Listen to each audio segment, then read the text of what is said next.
friends, it's me, Catherine. Welcome to the next edition of Garden2TableTV. Today I am going to introduce you to a very dear friend of mine. His name is Fred. He is a gopher snake, and gopher snakes are very beneficial. You definitely want them in your garden and on your property if you're lucky enough to have them. So I want to show you the difference between a gopher snake and a rattlesnake, because of course rattlesnakes can be dangerous, and I understand people need to protect their friends and family and their dogs. But gopher snakes are wonderful, so we never want to harm them. And anyway, we're going to get right to it. I'm going to introduce you to Fred. I absolutely love and appreciate gopher snakes and do everything I can to encourage them. And they're actually quite friendly, I found. This is Fred. I have a handful of them that work on the gophers at my property. And this particular one is pretty used to me finding him and picking him up and slinging him over my shoulder. He tolerates me. But in any case, that's Fred. He was very curious about the camera. And he's looking to kind of follow me when I've got the camera. So it's just kind of, I don't know, fascinating, right? I mean, he's just a wild snake, but he's become tamer as time goes on because he knows that I'm a friend. But anytime I see him out here on the street in front of the ranch, I definitely do pick him up and put him back where he belongs on the dirt. He's here warming up, of course, as we enter our first few days of spring. He's, the cold-blooded reptiles need the heat, actually, to get moving, get their cold blood circulating. See, he just loves to kind of follow me around. Oh, look at the little inchworm next to him there. Caterpillar. Off to the right there. Hi, Fred. Anyway, it's so interesting because the back of my phone is a blank case that is not in any way mirrored. So yeah, he's definitely not like seeing a reflection of himself, but he's very sociable. And I wish I could focus close enough that you could see him. But he's just, 2 inches here from the camera, so it's kind of interesting, huh? Oh, he is. Anyway, I haven't seen him since last autumn. It gets cool, and then the snakes kind of just aren't around anymore. They're down in their holes hibernating. But I thought I'd see him earlier this year because we have had a fairly warm winter and spring. But hi, Fred.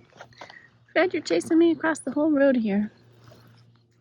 Anyway, that's Fred up close and personal. He's about, 3 feet long, do you think? Something like that. Now with the gopher snakes, especially in this part of California, they're different gopher snakes, but this particular one, at first glance could look like a rattler. But the first thing you're going to notice is he's got a narrow head, not the big fat triangular head of a rattler. And then, of course, he doesn't have rattles. He's got just a tapered, tiny tail. Hey, Fred, I'm going to have to move you, Fred. I don't want you to get run over here on the side of the road. Anyway, that's Fred. Let's see if we can pick him up. And definitely want to keep him over at my place where he is so great at managing the gopher situation. Hi, Fred. Here we go, Fred. We're going to get over the fence. And see if we can find a hole, and we'll stick him right down the hole. Fred. Anyway, love the gopher snakes. They're so cool. And he's dealt with me before, so he knows I'm not going to hurt him. But see, here's the gopher hole, so probably just put him right there by it and see if we can get him.